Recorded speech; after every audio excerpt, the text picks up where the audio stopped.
Hello everyone, it's Dylan from Yugioh Everything, and welcome back to another Yu-Gi-Oh! Go Rush episode review. This time we will be reviewing episode 36 of Yu-Gi-Oh! Go Rush. I believe it's been 15 episodes since I've done a formal review. I know I've said it a couple of times, but I really do need to get back to doing these every single week. This was the heart and soul of my channel when I first started during the Arc 5 days. Crazy to think it's been that long, and I really do need to get back to doing these on a weekly basis, and I do fully plan to. So let's just jump right into it. What did I think about episode 36? I thought it was a solid episode. I think the end of the episode really saved it. I've enjoyed the arc as a whole quite a bit, but the route that they've gone recently with what was in the Luge's box and what was causing everything to freeze was a route that I didn't particularly love. I felt like, especially after last week, there had to be more at play here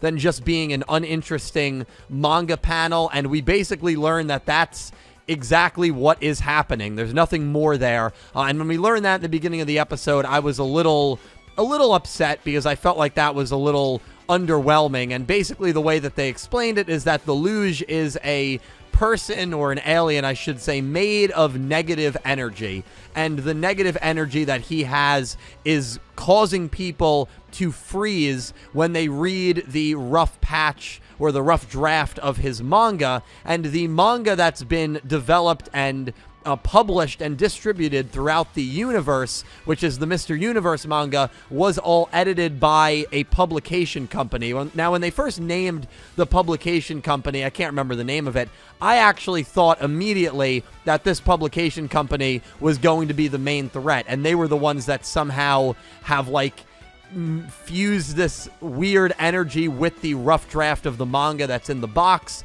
But of course that's not what actually happened, because they basically confirmed that everyone that works for this publishing company has basically been frozen and has basically been killed. Another thing that they confirmed is that the Luge has done this to many planets. The character that duels Yuamu, the Yeti Yukio, he confirmed that his entire planet was basically wiped out by the Luge and was frozen by the Luge, and we could have inferred that based on what has happened in the past few episodes, but just hearing that was definitely chilling, no pun intended. And the Luge really is like this super powerful character that has no idea the kind of power he has. It reminds me of like when in those X-Men movies or those superhero movies, when you have like a 5 or a 6-year-old who has power beyond belief, like terrifyingly strong power, but has no idea how to control it, or in this case with the Luge, doesn't really fully grasp what's actually happening, that he's actually causing harm to people. I know that's been a big debate for a while, whether he actually believes that he's causing harm to people or whether he has no idea. I personally think he has no idea that he's actually causing this much harm to people. And so the consensus for Kawaii Tell and the humans here, and Earth I should say, versus the consensus for the Providence, which we learn that the Nail variant here, the Providence, is actually not really working under the Luge. He is trying to stop the Luge. So a lot of people thought that maybe the Providence was going to be the one manipulating things and pulling the strings. Well, we learned 5 minutes into this episode, that's not the case. He may have also lost his entire planet to the Luge, and the Nail variant, the Providence, and Kawaii Tell, both smart characters, both tell everyone else and the viewer that the way to stop the Luge is by telling him that his manga is boring. And by doing that, and by doing it gently, by letting him down gently, that would somehow reverse the negative energy. He wouldn't want anyone to read it. He would be embarrassed of it, which I thought was maybe a little bit of a callback to Sevens, where Luke was embarrassed of the Luke Man manga, and remember Tiger humiliated him at the very beginning of the second season. I think that was actually episode 53 or 54. So that's something we've seen with Luke before. Maybe it was a little ode to that. And they basically come up with the plan that they're going to tell the Luge through their duel, Yuamu and the Yeti's duel, that his manga is boring and he shouldn't show it to anyone.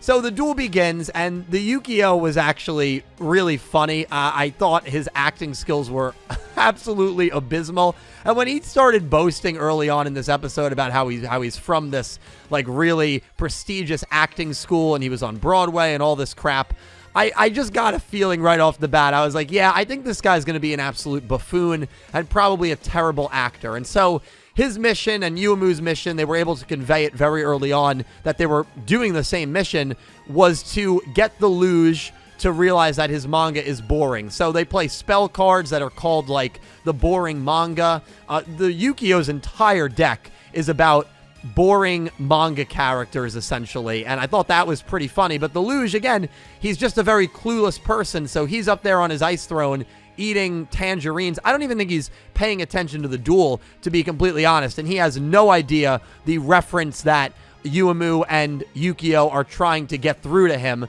And so all this boring manga stuff is very much on the nose, but he doesn't realize that they're talking about his rough draft at all until, of course, the end of the episode, which was nuts. And so the duel ends with Yuamu pulling out a win. Good win for her. She kind of needed the win, and I'm not surprised she got the win. Her last two duels, she's actually lost her last two duels to Zwijo and to Rovian in that 2-on-1. So good for her to get back to winning ways. I love her theme, that Bluetooth theme. It's so good. It's one of my favorite musical sound bits in Go Rush. So Yuamu gets the win, and the luge starts walking over, and he's about to show off the box. And the luge actually comes to the conclusion on the opposite end of the spectrum, where he says, "Are you nervous to see this because it's so amazing?" And credit to the characters here, because our characters can be a little dumb. Well, some of them can be a little dumb, including Yukio, and they play along with it immediately. Yukio jumps onto it. The Providence, Yuamu, really all the intelligent characters take the lead there, and they immediately say, like, yes, it's really, really an awesome manga. You shouldn't show it to anyone. Like, you should keep it for yourself. And the luge believes it.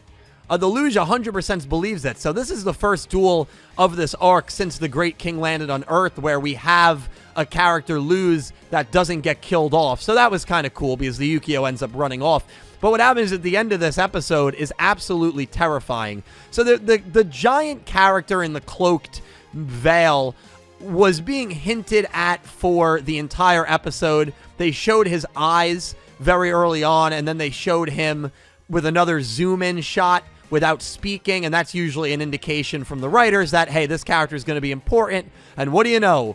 It's Zwijo, who is finally making his move, and his move was a move that I was not expecting, that literally saved this entire episode. And this might be an overreaction, but it may have saved the arc, because you have this character in the luge who is freezing people, doesn't really know it. That in itself is terrifying, but what's in the box? We've been wondering for a while. It's a boring manga, and the way to solve it is just by letting him know it's boring, so he doesn't want to show it off anymore. I don't know. That didn't really click too much for me.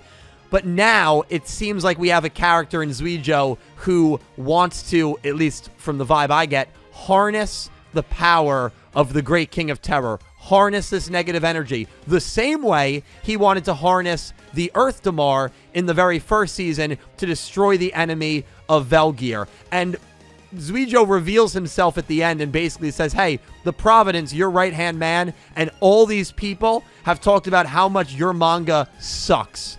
And when he said that to the luge lost his freaking mind, almost like a child throwing a temper tantrum. But again, this is a child with disturbingly high amounts of power. And so we see these energy beams, or negative energy, I assume, radiate from the luge and enter Matsuba Town. And it actually starts erasing items that are in Matsuba Town, and starts, I guess, freezing and disappearing items that are in Matsuba Town. His power is absolutely terrifying, and Zwijo has just tapped into it and awakened his power that could potentially destroy the universe. So I'm sure Zwijo has a deeper, more sinister plan here, but what this episode did is it gave us a villainous character that actually wants to use this power for evil, and that has been lacking this entire arc. I think the death scenes have been great. The luge has obviously been very clueless, but now we finally have a legitimate threat in Zwijo, and a legitimate villain that can, if he gets this power, boy oh boy, we are in a lot of trouble. There might be some mass extinction. And at what lengths will Zwijo go to in order to stop the war on Velgear and defeat his enemies? Well, we saw what he did with Yuhi and the Earth Damar. I think if you made him an offer today and you said, hey, Earth is going to get destroyed, but you'll be able to end the war on Velgears, I think he'd take that in a heartbeat. And that makes him a terrifying character. So Zwijo is someone that maybe we should have been a little more weary about for all these weeks and all these episodes, because since his defeat, we kind of just assumed, like with Seven's tradition and with Go Rush tradition, yeah, they'll probably just join the group of the main character. We saw with Rovian and Go Hyuna after the second arc. Not the case with Zwijo, and I absolutely love that. So we need to know more about his plan here. I think he's trying to harness this negative energy, but he has awoken this deep power within the Luge, and that is absolutely terrifying. So the Luge as a threatening villain, probably, you know, not someone to be too afraid of in the sense of intent, but in the sense of untapped power and not being able to control his power and just being a little bit of a buffoon, well, that's a little scary. And then if you have a puppet master like Zwijo controlling that, that's really scary. So end of this episode was great. I think the episode as an overall was okay because I didn't love some of the early plot stuff that they gave in the beginning of the episode, but all in all, I'm really excited to see 37 because we do know that it's Yuhi versus Zwijo, so we should get some really good dialogue between two characters that have a deep history here because of the Earth Damar and because of what happened when Zwijo dueled Yugioh. But I am worried that we might see a Yuhi death scene, and then I imagine 38-39, we don't know this yet, will be Yugioh versus the Great King of Terror. So I'm very excited to see how this arc rounds off, and of course, we still have that quote-unquote Yuga variant out there and about, and he visited Mitsuko. So Mitsuko and Yuga, or, you know, Yuga variant, are having a conversation and discussing things while Zwijo is starting to initiate his plan, and I'm sure Mitsuko is very aware of what the plan is, so don't forget about that. That's an interesting thing to think about and keep an eye on as well. But guys, thank you all so much for watching. Please let me know